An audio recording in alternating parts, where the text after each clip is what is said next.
Укук коройжы Петр Григоренконың хатарасына матем тедбирлері Киевде кечерилди. Бу сене оның вефат еткеніне 25 ел толды. Тедбирде Украин миллетчилери ile бирликте Кырым иетиде иштирак етті. Петр Григоренко эля кылганындан 25 ел кечті. О 87 yaşında вефат етті. Нью-Йорк шерінде көмілді. Достарының айтқанына көре, укук коройжы бу мерасимни кечермеге өзі васиет еткен еді. Влада зробила все, щоб знищити генерала Григоренка. Але Господь Бог дав йому сили, бо він був, хоч і генерал КГБ, людиною віруючою. І ця віра допомогла йому вистояти. В Советском Союзе было много генералов, более 1000. Около 300 академиков было.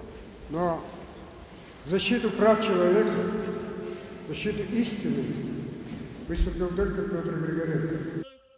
Топлашканларның арасында Кырым-татар милли әрекет иштиракчилери ве Украина Юқары Шурасының депутатлары бар еді.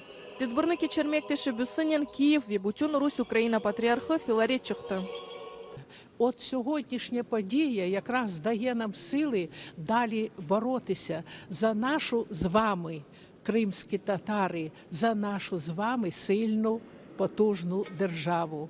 І разом наші дорогі чоловіки боролися, жили.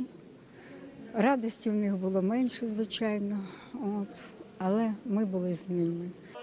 Ану в мирасимы девамында шайре Елена Телига да анылды. Украина милетчisi Телига февральның 21-інде 1942 сенесі Баби Ярда большевик күчлері тарафындан атылды. Елена Телига Петр Григоренконен бір сырада азатлық ве адалет үшін көрешті. Ану в мирасимында иштиракчилерінің сайысы аз еді. Ама тешкилетчиларның білдіргеніне көре, тедбирнің әмиеті пек буюк. Бу кебі улы шақсыларны бірінші кере андылар. Арза Меметова, Севиля Лединова, Реза Вели, Заман, АТР.